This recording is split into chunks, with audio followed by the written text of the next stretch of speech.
The rain hammered against the windows of Miller's diner like thousands of tiny fists demanding entry. Inside, the fluorescent lights flickered occasionally, casting strange shadows across the worn linoleum floor.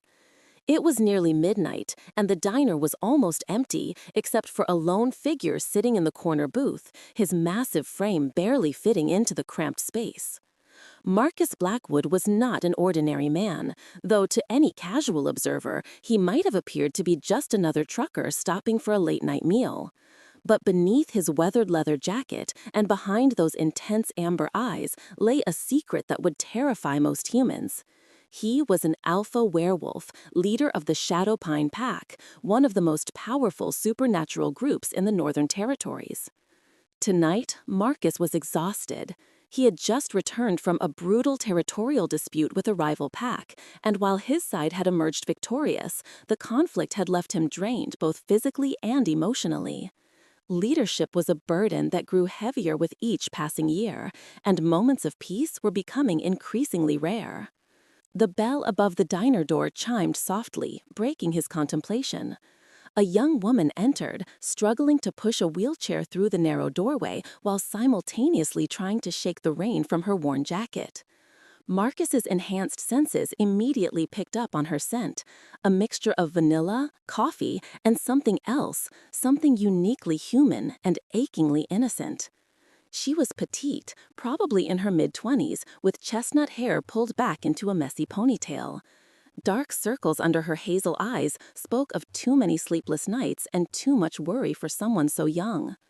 But what truly caught Marcus's attention was the child in the wheelchair, a boy who appeared to be around 7 years old. The boy had the same chestnut hair as the woman, and his face held a sweetness that immediately softened something in Marcus's chest. The child's legs were thin and motionless beneath a faded blanket, and his head tilted slightly to one side, but his eyes were bright and alert, taking in everything around him with obvious curiosity. The woman, whose name tag read Sarah, finally managed to maneuver the wheelchair inside. She was soaking wet, her apron clinging to her thin frame, and she looked absolutely exhausted. Marcus watched as she wheeled the boy to a small table near the kitchen, speaking to him in soft, encouraging tones that his supernatural hearing easily picked up. "I know it's late, sweetheart, but Mommy's shift got extended again. You've been so patient, Ethan, so brave," she whispered, pressing a gentle kiss to the boy's forehead. The child, Ethan, smiled up at her with such pure love that it created an uncomfortable tightness in Marcus's throat.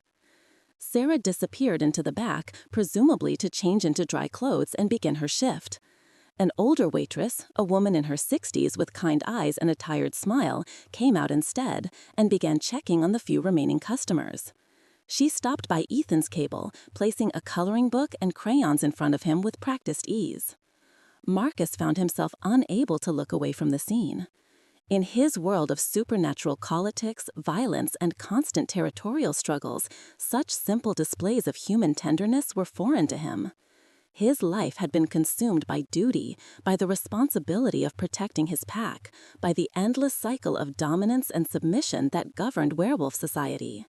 Sarah emerged 20 minutes later in a clean uniform, her hair still damp but now neatly arranged. She moved through the diner with practiced efficiency, refilling coffee cups and taking orders with a warm smile that never quite reached her tired eyes. Marcus noticed how she constantly glanced toward her son, checking on him even while attending to other customers. When she finally approached his booth, Marcus found himself strangely nervous, an unusual feeling for an alpha werewolf who commanded respect and fear in equal measure. "What can I get you?" Sarah asked, her voice pleasant despite her obvious exhaustion. Up close, Marcus could see the worry lines etched around her eyes, the slight tremble in her hands that spoke of too much stress and not enough rest. "Coffee, black, and whatever the special is," Marcus replied, his voice rougher than he intended. Sarah's scent overwhelmed his senses, that peculiar combination of human fragility and maternal strength that he found oddly compelling.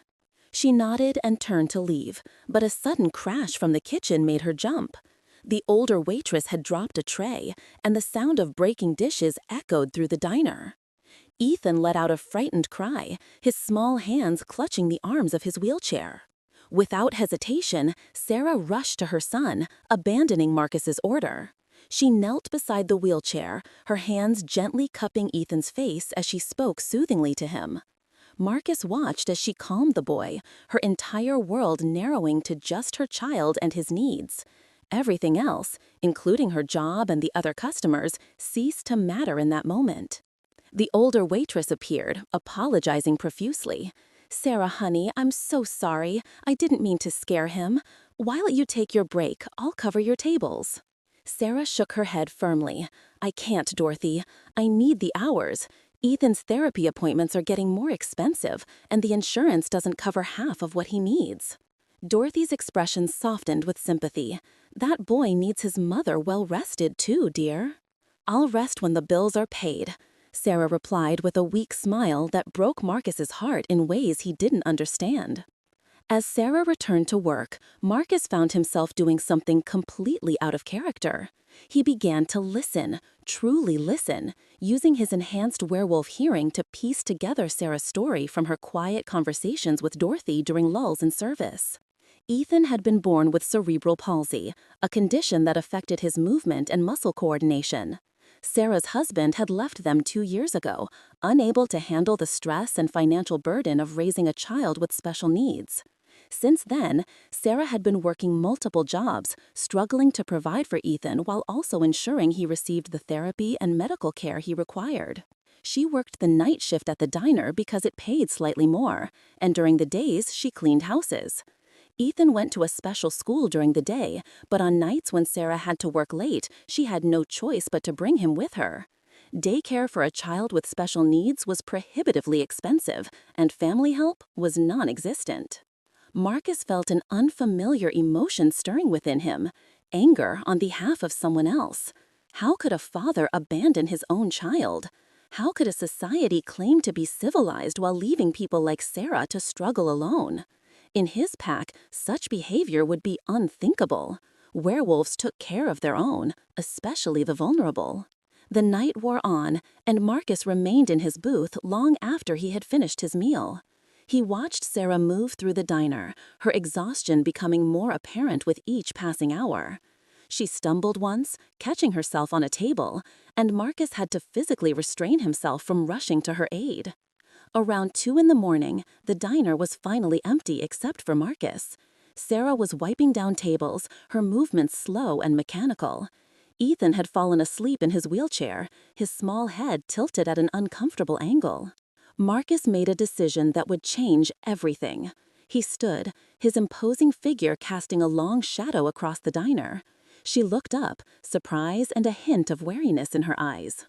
"I couldn't help but notice," Marcus began, his voice gentler than usual, "that you and your son have had a long night." Sarah's defensive walls immediately went up. "We're fine, thank you. Is there anything else I can get you?" Marcus shook his head. "No, but there is something I'd like to offer you." He pulled out a business card, placing it carefully on the table. "I own several properties in town, including an apartment complex on Maple Street. I have a 2-bedroom unit available, fully accessible, ground floor. The rent is significantly below market rate, and I don't require a deposit." Sarah stared at the card as if it might bite her. "I don't accept charity," she said firmly, though her voice wavered slightly.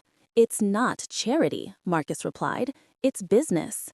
The unit has been vacant for months, and I'd rather have a reliable tenant than continue losing money on an empty apartment. You'd actually be doing me a favor." It was a lie, of course. Marcus had no such property, but he would by morning. Money was never an issue for an alpha werewolf who had lived for over 2 centuries and invested wisely. Sarah's eyes filled with tears and she looked away, ashamed of her own vulnerability. "I can't afford much," she whispered. "The rent is $300 a month, utilities included. There's also a community center in the building with a small playground that's wheelchair accessible. Ethan might enjoy it." $300 was absurdly low, and Sarah knew it. She looked at Marcus with suspicion and hope warring in her expression. "Why would you do this? You don't even know us." Marcus met her gaze steadily. Let's just say I know what it's like to carry a burden alone. Sometimes we all need a little help. Sarah was silent for a long moment, her eyes drifting to her sleeping son. Finally, she picked up the card, clutching it like a lifeline. "I'll think about it," she said softly. Marcus nodded and left the diner, but he didn't go far. From his truck across the street, he watched until Sarah's shift ended at 3 in the morning. He saw her carefully maneuver Ethan's wheelchair through the rain to a beaten-up sedan that looked like it might not survive another winter. He watched until they drove away, his protective instincts roaring to life in a way they never had before. Over the next few days, Marcus did something unprecedented. He used his resources and connections to quietly investigate Sarah's situation. What he found only deepened his resolve to help. She was drowning in medical bills, working 70 hours a week across multiple jobs, and still barely making ends meet. Ethan's condition required ongoing therapy, specialized equipment, and medical care that insurance barely covered. Marcus purchased an apartment building on Maple Street, choosing one that was already well-maintained and had an accessible unit perfect for Sarah and Ethan's needs. He hired contractors to make additional modifications, installing grab bars in the bathroom, widening doorways, and adding a ramp at the entrance.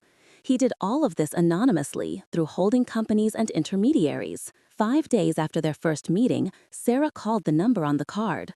Her voice was hesitant, filled with cautious hope. "Is the apartment still available?" Marcus, who had been anxiously waiting for her call, kept his voice calm and professional. "Yes, it is. Would you like to see it?" We arranged a viewing for the following afternoon. When Sarah arrived with Ethan, Marcus was struck again by her beauty. Not the superficial kind, but the beauty of someone who had survived impossible circumstances with grace and determination. Ethan was awake this time, his bright eyes taking in everything with curiosity. When he saw Marcus, he smiled, a gap-toothed grin that transformed his entire face. Marcus felt something shift inside him, a protective instinct so powerful it almost brought him to his knees. The apartment was perfect, and Sarah knew it.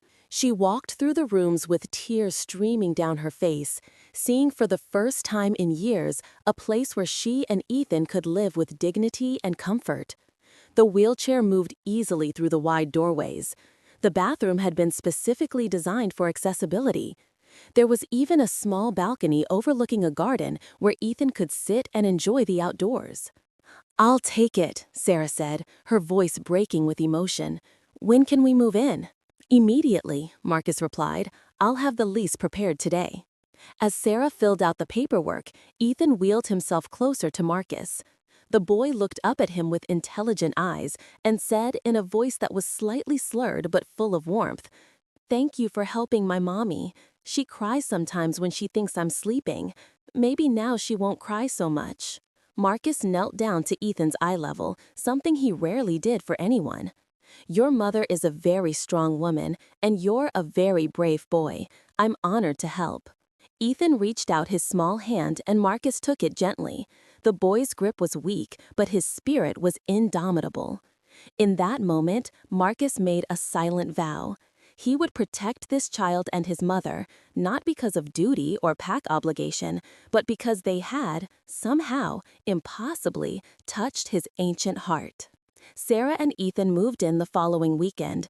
Marcus helped them, carrying boxes and furniture with ease that surprised Sarah, but which he carefully attributed to regular gym workouts. He noticed that they had very few possessions, and what they did have was worn and well used. Over the next few weeks, mysterious things began to happen. The apartment was suddenly furnished with a comfortable sofa that Sarah didn't remember ordering. A state-of-the-art wheelchair appeared, customized perfectly for Ethan's needs, with a note saying it was donated by a local charity. Sarah received a call from a prestigious therapy center offering Ethan a full scholarship for their program. Sarah suspected Marcus was behind these gifts, but whenever she confronted him, he denied it with such convincing sincerity that she began to doubt herself. What she didn't know was that Marcus was using every resource at his disposal, calling in favors from PAC members who worked in various industries, and personally funding programs that would benefit Ethan without revealing his involvement. Marcus found himself visiting the apartment complex more frequently, always finding legitimate reasons, checking on maintenance issues, discussing lease renewals with other tenants, inspecting the property. But the truth was, he was drawn to Sarah and Ethan like a moth to flame.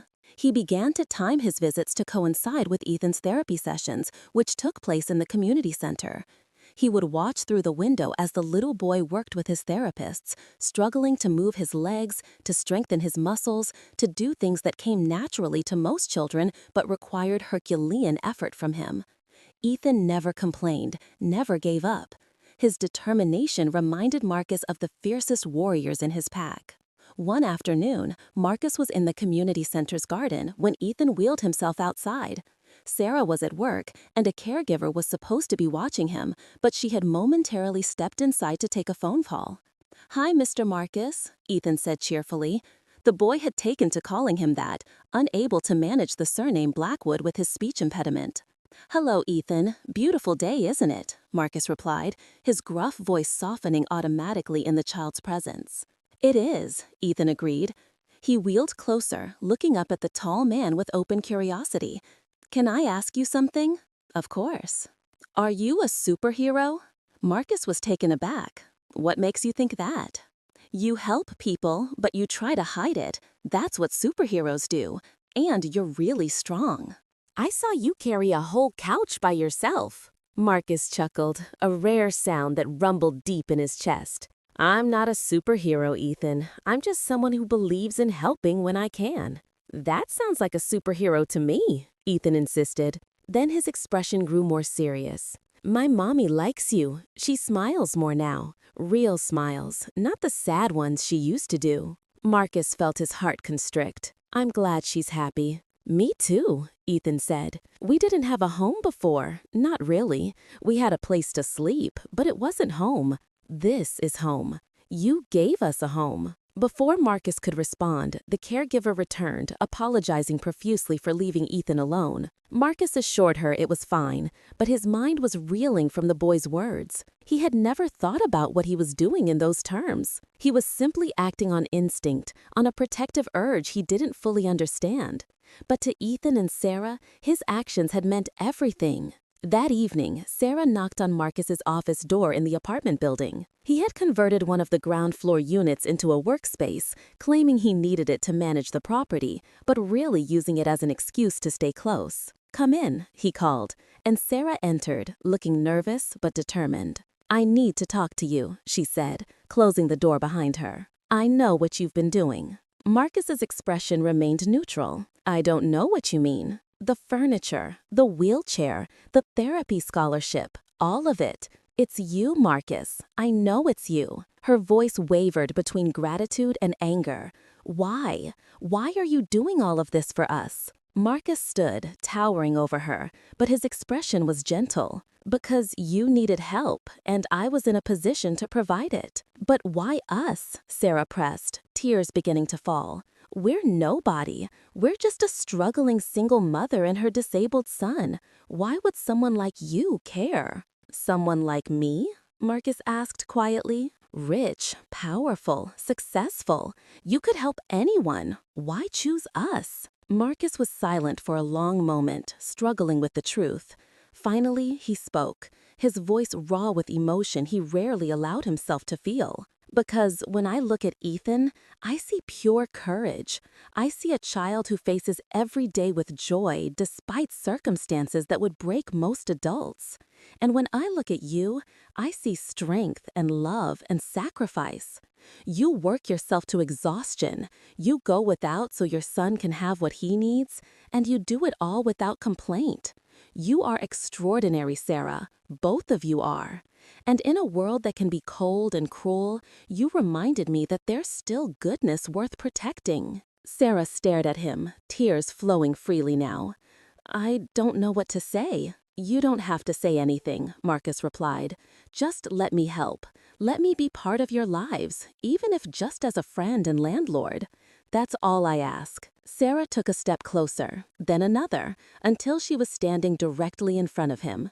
She reached up and placed her hand on his chest, feeling the strong, steady beat of his heart. You're not just a landlord, Marcus, and I think we both know it. The air between them crackled with tension and possibility. Marcus wanted nothing more than to pull her into his arms, to kiss her, to claim her in every way that mattered. But he held back, knowing that she deserved honesty first. There are things about me you don't know, he said carefully, things that might change how you feel. Then tell me, Sarah urged. Whatever it is, I can handle it. I've handled everything else life has thrown at me. Marcus looked into her eyes and made a decision. Not here and not now, but soon, I promise. I'll tell you everything, and then you can decide if you still want me in your life. Sarah nodded slowly. Okay, but Marcus, whatever you're hiding, it doesn't change what you've done for us. It doesn't change the fact that you've been kinder to us than anyone else in my entire life. She stood on her tiptoes and kissed his cheek softly, then left before Marcus could respond. He stood there in his office, touching the spot where her lips had been, feeling more human than he had in decades. The following weeks brought Marcus and Sarah closer together.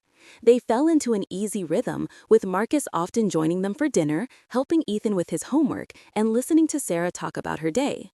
For the first time in his long life, Marcus understood what it meant to have a family, not a pack bound by supernatural law, but a true family bound by choice and love. Ethan flourished under the attention and care. His therapy was progressing well, and while he would never walk unaided, his strength and coordination were improving. More importantly, his spirit was soaring. He had found in Marcus a father figure, someone strong and protective who never treated him as fragile or limited. Marcus taught Ethan about nature, taking him to the nearby woods in his wheelchair, navigating trails that Marcus had specifically scouted for accessibility. He told Ethan stories, carefully edited versions of his own long life, framed as fiction but containing kernels of truth. The boy listened with rapt attention, his imagination spinning the tales into grand adventures. Sarah watched these interactions with growing affection. She saw how gentle Marcus was with Ethan, how patient and kind. She saw how her son was blossoming under male attention he had been denied for so long. And she felt herself falling in love with this mysterious man who had appeared in their lives like a guardian angel. But Marcus knew he couldn't put off the truth forever. Sarah deserved to know what he was, what being with him would mean. He needed to tell her about his supernatural nature, about the dangers that came with being close to an alpha werewolf, about the fact that he was over 200 years old and would outlive her by centuries. He chose a clear night when the full moon hung heavy in the sky. He asked Sarah to meet him in the woods behind the apartment complex, promising he would explain everything. Sarah arranged for the caregiver to stay with Ethan, her heart pounding with anticipation and a hint of fear. When she arrived at the designated spot, Marcus was waiting. The moonlight illuminated his features, making him look otherworldly and beautiful. Sarah approached him slowly, suddenly aware of how isolated they were, how powerful he seemed in this wild place. "Thank you for coming," Marcus said, his voice rough with emotion. "What I'm about to tell you will sound impossible, but I need you to listen and try to keep an open mind." Sarah nodded, wrapping her jacket tighter around herself against the cool night air. Marcus took a deep breath. "I'm not entirely human, Sarah. I'm a werewolf, an alpha werewolf to be specific. I've been alive for over 200 years, and I lead a pack of others like me. The supernatural world exists alongside the human one, hidden but very real." Sarah stared at him, searching his face for signs that he was joking, but his expression was deadly serious. "That's impossible," she whispered.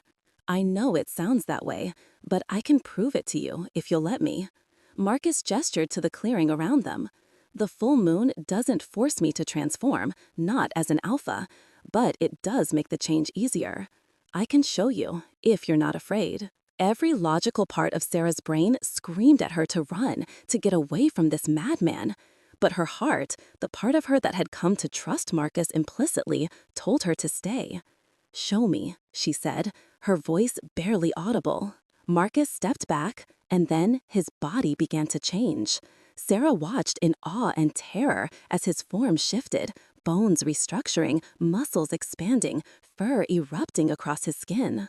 Within moments, where Marcus had stood, there was now a massive wolf, larger than any natural wolf had a right to be, with the same amber eyes that had always looked at her with such tenderness. Sarah's legs gave out, and she sank to the ground. The wolf, Marcus, approached her slowly, carefully, projecting no threat. He lowered his massive head and gently nuzzled her hand, the gesture so familiar and so Marcus that Sarah found herself laughing through her tears. "This is insane," she whispered, running her fingers through his thick fur. "You're a werewolf, an actual real-life werewolf." Marcus shifted back to human form, the transformation just as fluid and impossible. He knelt beside her, taking her hands in his. "I'm sorry for frightening you.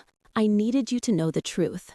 Being close to me comes with risks, Sarah. There are others in the supernatural world who might see you and Ethan as leverage against me. I have enemies, and I live in a world of violence that I've tried to keep you separate from." Sarah processed this information, her mind racing. Finally, she asked, "Does this change who you are? Does it change what you've done for us?" "No," Marcus said firmly. "If anything, it explains it. My protective instincts are stronger than a normal human's. When I saw you and Ethan that night in the diner, something inside me claimed you both.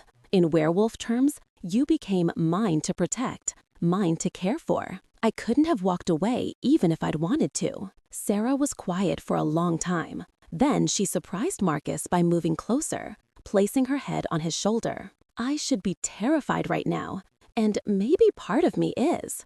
But mostly, I'm grateful. You saved us, Marcus. You gave us a life we never thought we'd have. I don't care if you're a werewolf or an alien or anything else. You're the man who helped my son smile again. You're the man who gave me hope. That's what matters." Marcus wrapped his arms around her, holding her close, scarcely able to believe what he was hearing. "You're not running? Where would I run to?" Sarah asked with a small laugh. "You've made yourself irreplaceable in our lives. Ethan adores you.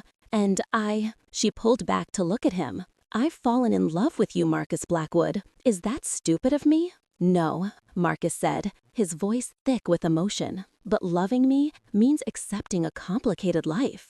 It means dealing with a world you never knew existed." "I've dealt with impossible things before," Sarah reminded him. "I can handle this too, as long as we're together." Marcus kissed her then, pouring 200 years of loneliness and longing into that single moment. Sarah kissed him back with equal fervor, her hands tangling in his hair, her body pressing close to his. When they finally broke apart, both were breathing hard. "I need to know one thing," Sarah said. "Will Ethan be safe? That's my only real concern." "I will protect him with my life," Marcus vowed. "He will be safer than any child has ever been. My entire pack will watch over him. He'll want for nothing, and no harm will ever come to him while I breathe." Sarah believed him. She could see the truth in his eyes, could feel the absolute conviction in his words. "Then we'll make this work, all of us, together." Over the following months, Sarah and Ethan's lives continued to transform.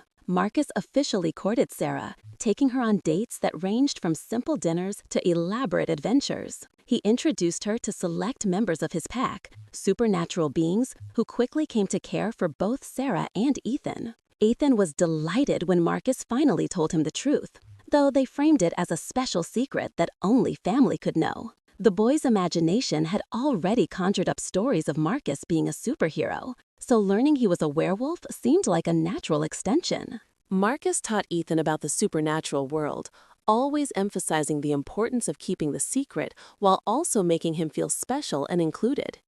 The pack members who met Ethan were charmed by him. They saw in him the same thing Marcus had seen, unbreakable spirit and pure courage. Several pack members with healing abilities worked with Ethan, using subtle supernatural methods to help with his therapy. While they couldn't cure his cerebral palsy, they could ease his pain, strengthen his muscles in ways human medicine couldn't, and improve his quality of life significantly. Sarah finally quit her exhausting jobs. Marcus insisted on supporting them, and while Sarah was initially resistant, she eventually accepted that this was his way of caring for his family. She went back to school, pursuing a degree in special education, wanting to help other children like Ethan. A year after that rainy night when Marcus first saw Sarah in the diner, he proposed.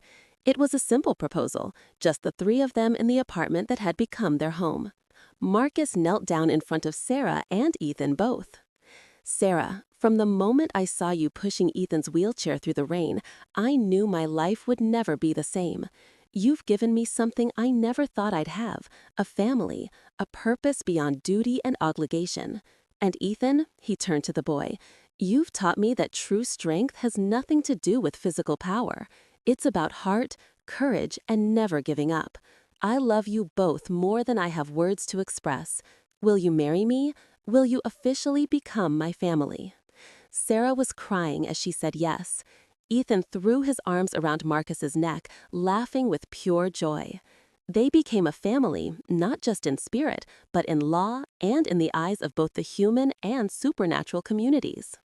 The wedding was small but beautiful, held in the garden behind the apartment complex. Pack members mixed with Sarah's few human friends and coworkers. Ethan served as ring bearer, wheeling down the aisle with pride, his smile brighter than the sun. As Marcus and Sarah exchanged vows, promising to love and protect each other through all of life's challenges, Marcus reflected on how much his life had changed. He had been a warrior, a leader, a creature of violence and duty for over 200 years. But one rainy night, one struggling mother, and one brave child had transformed him into something more: a husband, a father, a man who had finally found his true purpose.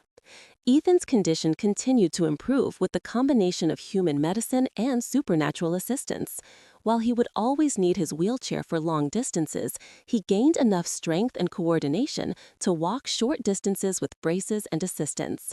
More importantly, he grew up knowing he was loved, protected, and valued, not despite his disability, but as a complete person. Marcus's pack thrived under his leadership, strengthened by the humanity and compassion that Sarah and Ethan brought into his life. He became a more thoughtful leader, one who balanced strength with mercy, who understood that true power came from protecting the vulnerable rather than dominating the strong. Years passed, and the family continued to grow and flourish. Marcus never forgot that moment in the diner when he had seen an exhausted woman carrying her disabled son through the rain and felt his world shift on its axis. That single moment of compassion, that decision to help rather than look away, had given him everything he never knew he needed. If you enjoyed this emotional journey of love, family, and finding home in unexpected places, please subscribe to our channel. Your subscription helps us continue bringing you more heartwarming stories that remind us of the power of compassion and the magic that happens when we open our hearts to others. Hit that subscribe button and join our community of story lovers. Thank you for listening, and we'll see you in the next story.